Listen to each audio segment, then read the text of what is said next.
Shows you how long 20 seconds is. So I'm Laura Hainey, and I'm from Architecture and Design Scotland, Scotland's champion for design in the built environment. And I'm here to talk about our Library of Sustainable Building Materials, which has been at the Lighthouse since 2012. More recently also supported by Zero Waste Scotland and the Forestry Commission. And it is a library of not just materials from Scotland, but those we believe we could produce in Scotland, or to give people ideas or inspiration what could be produced. So the idea of material flows, so where are materials coming from, where are they going to? And I thought I'd tell not just about the materials, but stories of the questions that people ask when they come into the library.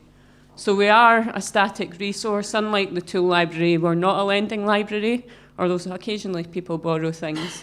We do display materials by their type, so you've got woods there, stone, metals, plastics, everything's in a drawer. But without the people that visit, there's no material flow at all. We do need people to talk about the materials, learn about them, be inspired through the case studies that you can see at the back, through student workshops that you can see there. And so I'm just going to tell a few stories about the different materials they're interested in. The one thing that people ask about most, because people like a mystery, is insulation. We all know it's there, but we can't really see it.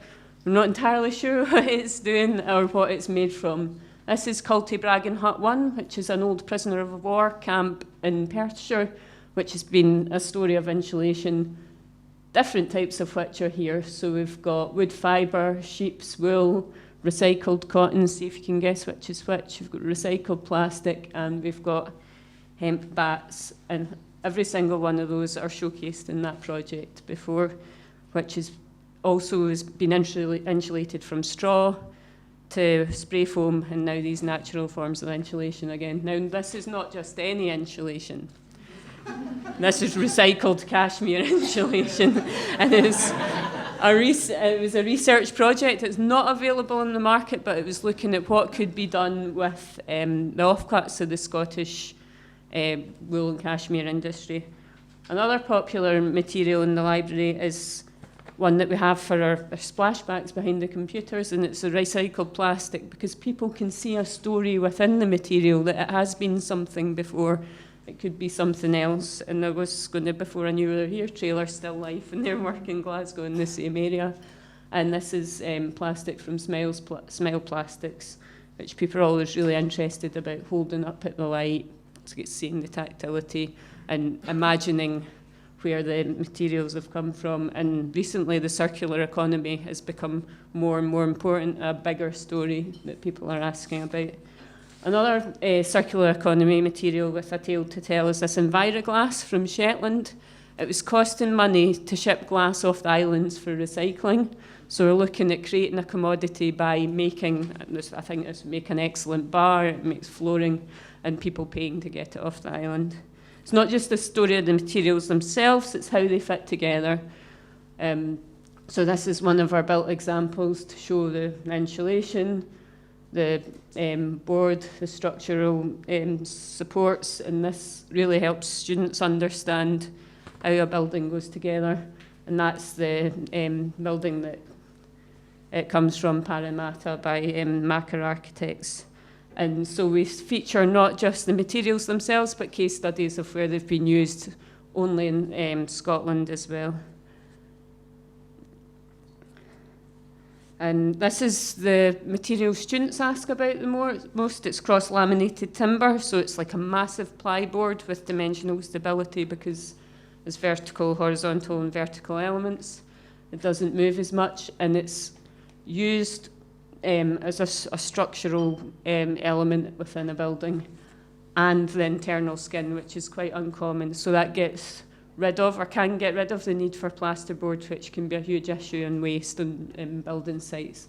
Here it's used in Brochloch Bothy by Eco Living with a natural clay paint, giving a coloured interest. It doesn't need to be a monolithic thing. 6 years ago, when I started, everyone was asking about timber cladding, and very few people ask about it now. It's become common, it's become mainstream. it's no less popular, it's just less intriguing to people. And this is then at John O'Groats. The one cladding that they do ask about is this charred larch, because it's got a bit of interest, a bit more depth to it, and that's been photographed the wrong way around, so it should be vertical. And that's used, well, that's from a project by A449 Architects in Portobello. Every year we have a Doors Open Day, and we get a varied audience, a different audience, a lot of women about my age and older who are really interested. They spend about half an hour looking at the materials, which makes you wonder what the construction industry has lost. But the question they ask most is, why can't I have one of these houses? This is a private house. It's in the Knoydart Peninsula, house at Camistaric Sands. And it's been built by a local house and boat building firm. They use their boat building skills in the development, as you can see in the shape of the house there. And then it's a monolithic thing with the idea that it could be painted again. This is a collective self-build by John Kinsley Architects in Portobello, and that's cross-laminated timber again. It was 4 families that came together to build a tenement, their own house, co-financed it. So why can't I have one?